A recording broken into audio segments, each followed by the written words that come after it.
Michael की पाठशाला में आप सभी भक्तजनों का हार्दिक अभिनंदन है।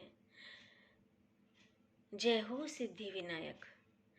अखिल विश्व अखंड सनातन सेवा फाउंडेशन द्वारा संचालित अखंड सनातन समिति की जय हो। श्री गणपति महोत्सव भाद्रपद माह के शुक्ल पक्ष चतुर्थी तिथि पर भगवान गणपति महोत्सव का पर्व मनाया जाता है, जो 10 दिनों तक चलता है। सनातन पौराणिक इतिहास के अनुसार इसी तिथि में प्रथम पूज्य भगवान श्री गणेश का जन्म हुआ था। प्राचीन काल में सातवाहन, राष्ट्रकूट एवं चालुक्य समेत विभिन्न शासकों ने गणेश उत्सव की परंपरा को विस्तार दिया। मध्यकाल के दौरान छत्रपति शिवाजी महाराज और उनके पश्चात पेशवाओं ने व्यापक स्तर पर गणपति महोत्सव का आयोजन किया। स्वाधीनता संग्राम के दौरान राष्ट्रीय, सामाजिक एवं धार्मिक एकता के विचार के साथ वर्ष 1893 में बाल गंगाधर तिलक ने गणपति महोत्सव को घर घर से सार्वजनिक स्थानों तक पहुंचाया। प्रथम पूज्य मंगलकर्ता विघ्नहर्ता भगवान श्री गणेश के इस महोत्सव की आप सभी को हार्दिक शुभकामनाएं। मेरा देश, मेरी संस्कृति, मेरा अभिमान है। ओम गणेश मीमांसा। परमपिता परमेश्वर को नमन करते हुए सभी आर्य विद्वानों को नमस्कार। वर्तमान में भारत ही नहीं विश्व भर में गणेश उत्सव मनाया जा रहा है। लोग घर घर में गणेश की मूर्तियां स्थापित कर रहे हैं और कुछ दिन पूजन उत्सव करके विसर्जन भी कर देते, इस उम्मीद से कि गणेश अगले वर्ष फिर पधारेंगे। आइए विचार करें इस उत्सव के पीछे के मूल कारण पर और गणेश की मूर्ति पूजा क्यों की जाती है। गणेश का अर्थ है सर्वप्रथम। गणेश शब्द पर विचार करते हैं। गणेश शब्द मूलतः संस्कृत भाषा का है, तो इसके अर्थ भी संस्कृत शब्दकोश में ही मिलेंगे। वैदिक व्याकरण के अनुसार गण संख्या ने इस धातु से गण शब्द सिद्ध होता है। इसके आगे ईश या पति लगा देने से गणेश व गणपति शब्द की निष्पत्ति होती है, जो प्रकृति आदि जड़ पदार्थ और सब जीव अर्थात गणों का स्वामी, पालक व रक्षक होने से उस ईश्वर का नाम गणेश है। यजुर्वेद का मंत्र भी इसी तथ्य की पुष्टि करता है। गणानाम त्वा गणपतिम हवामहे, प्रियाणाम त्वा प्रियपतिम हवामहे, निधिनाम त्वा निधिपतिम हवामहे, वसोः मम आहम जाने गर्भधम त्वम जासी गर्भधम। हे परमपिता परमात्मा, आप समस्त समूहों के राजा हैं, हम आपकी प्रजा हैं, इसलिए मैं आपको गणपति अर्थात गणेश नाम से पुकार रहा हूँ। आप प्रिय पदार्थों के पति हैं, आप समस्त धन संपत्तियों, खजानों आदि के स्वामी हैं। आप मेरे अर्थात हम सबको वसाने वाले वसु हैं। आप जन्म आदि दोष से रहित हैं। मैं अपनी विद्या को दूर फेंक दूं। हे प्रभु, समस्त प्रकृति को गर्भ में रखने वाले आपको जान सकूं, ऐसी आपसे मेरी विनम्र प्रार्थना है। वैदिक वांग्य में गणेश शब्द के 3 अर्थ हैं। यह शब्द विस्तृत रूप से शास्त्रों में प्रयुक्त हुआ है। अधिदैविक अर्थ ईश्वर, मरुत व प्राण रश्मियां। आधिभौतिक अर्थ राजा, स्वामी, विद्वान, प्रजापालक। आध्यात्मिक अर्थ मन, प्राण, महत्व, तत्व अर्थात बुद्धि, इंद्रिय। किंतु उपासना की दृष्टि से ईश्वर अर्थ ही ग्रहण किया जाएगा। अब गणेश शब्द का अर्थ आप सब पाठकों के सम्मुख स्पष्ट हो गया है। अब गणेश शब्द का अर्थ सभी श्रोतागणों के सम्मुख स्पष्ट हो गया है। अब चर्चा करते हैं कि आज जो गणेश पूजा का स्वरूप प्रचलित है, पूरे देश में व्याप्त है कि मूर्तियां बनाई जाए, बड़ी बड़ी भीड़ एकत्र हो, धूमधाम नाच गाना और 11 से 15 दिन बाद नदी तालाब में उस मूर्ति का विसर्जन कर दिया जाए। इसका क्या आशय है और प्रथा कब से शुरू हुई। गणेश चतुर्थी इतिहास। गणेश चतुर्थी के पर्व पर पूजा प्रारंभ होने की सही तारीख किसी को ज्ञात नहीं है। हालांकि इतिहास के अनुसार यह अनुमान लगाया गया है कि गणेश चतुर्थी 1630 से 1680 के दौरान छत्रपति शिवाजी मराठा साम्राज्य के संस्थापक के समय में एक सार्वजनिक समारोह के रूप में मनाया जाता था। शिवाजी के समय यह गणेश उत्सव उनके साम्राज्य के कुल देवता के रूप में नियमित रूप से मनाना शुरू किया गया था। क्योंकि मराठा के कुल देवता गणेश थे, तो वे गणपति की मूर्ति पूजा करते थे। पेशवाओं के अंत के बाद यह एक पारिवारिक उत्सव बना रहा। यह 1893 में बाल गंगाधर लोकमान्य तिलक, जो कि एक भारतीय स्वतंत्रता सेनानी और समाज सुधारक थे, द्वारा पुनर्जीवित किया गया।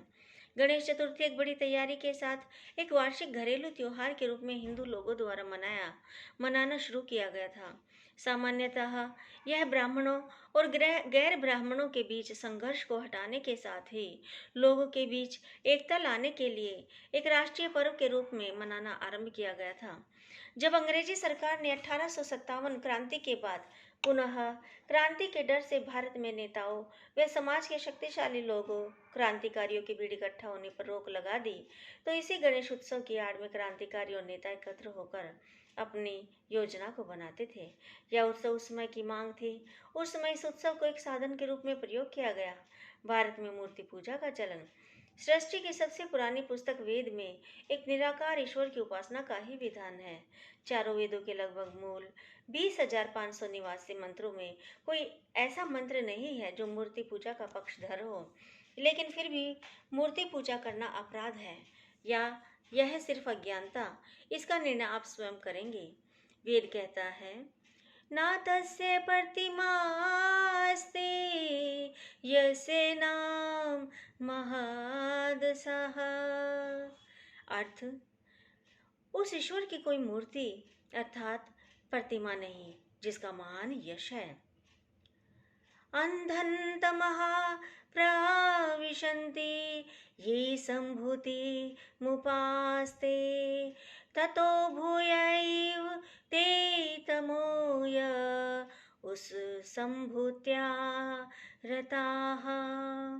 जो लोग ईश्वर के स्थान पर जड़ प्रकृति या उससे बनी मूर्तियों की पूजा उपासना करते हैं, वे लोग घोर अंधकार को प्राप्त होते हैं। जो जन परमेश्वर को छोड़कर किसी अन्य की उपासना करता है, वह विद्वानों की दृष्टि में पशु ही है। शतपथ ब्राह्मण द्वारा, यचक्षुषा न पश्यति येन चक्षुंषि पश्यन्ति तदेव ब्रह्म त्वं विधि नेदं यदिदमुपास्ते। केनोपनिषद द्वारा, जो आँख से नहीं दिख पड़ता और जिससे सब आंखें देखती है, उसी को तू ब्रह्म जान और उसी की उपासना कर। और जो उससे भिन्न सूर्य, विद्युत और अग्नि आदि जड़ पदार्थ हैं, उनकी उपासना मत कर। भगवान कृष्ण भी कहते हैं, जो परमात्मा को अजन्मा और अनादि तथा लोकों का महान ईश्वर तत्व से जानते हैं, वे ही मनुष्यों में ज्ञानवान हैं। वे सब पापों से मुक्त हो जाते हैं। परमात्मा अनादि और अजन्मा है, परंतु मनुष्य, इत्र, जीव जंतु तथा जड़ जगत क्या है? वे सब न अजन्मा है न अनादि।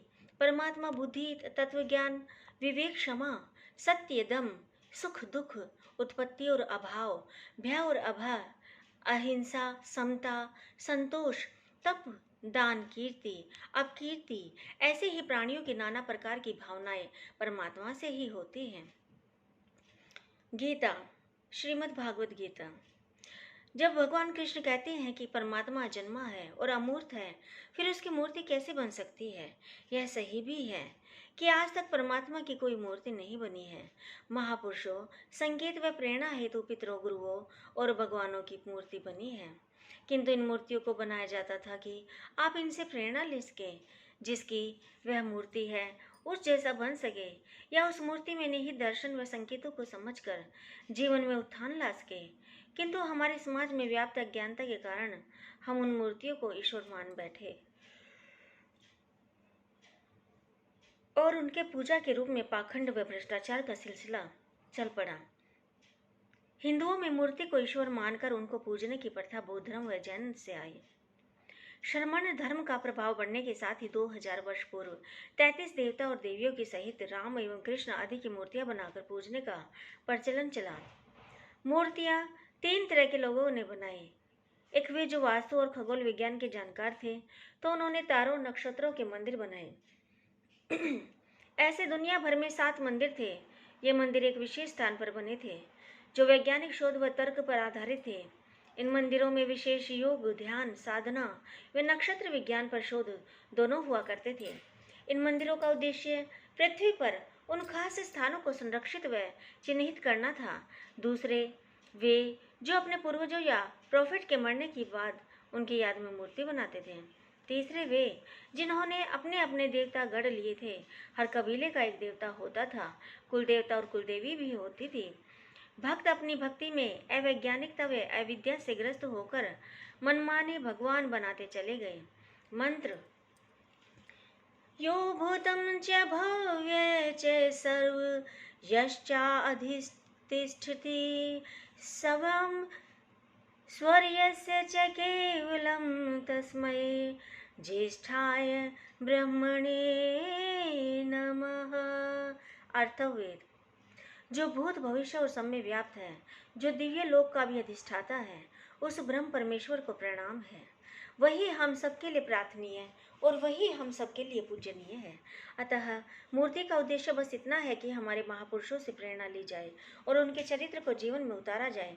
और जो मूर्तियां मानवीय या भिन्न हैं, उनके पीछे छिपे संकेतों व दर्शन को समझकर जीवन में ढाला जाए, तभी मूर्ति कुछ सहायक सिद्ध होगी।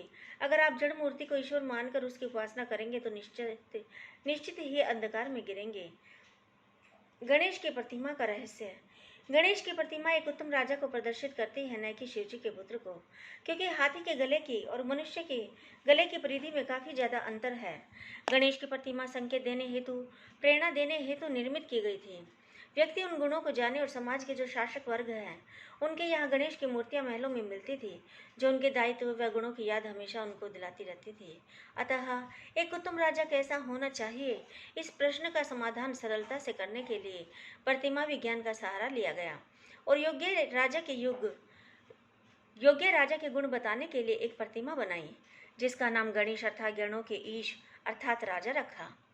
गणेश की प्रतिमा के प्रत्येक अंग राजा के गुण बताती है। बड़ा सिर, राजा विशाल बुद्धि वाला होना चाहिए। बड़े कान, अपनी समस्त प्रजा की पीड़ा को सुनने वाला होना चाहिए।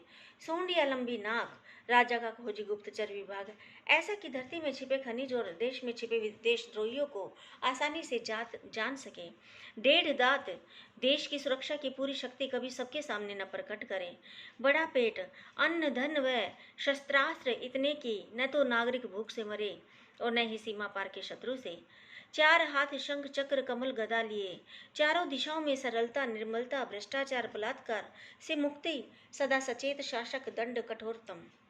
छोटे से चूहे पर विशाल सवार, राजा का कर इतना कम कि उसके बोझ में गरीब चूहा भी न दबे। चूहे के बिल, इस समान देश रक्षक ये अमूल्य साधन जमीन के नीचे रखे ताकि हवाई हमला भी नष्ट न कर सके।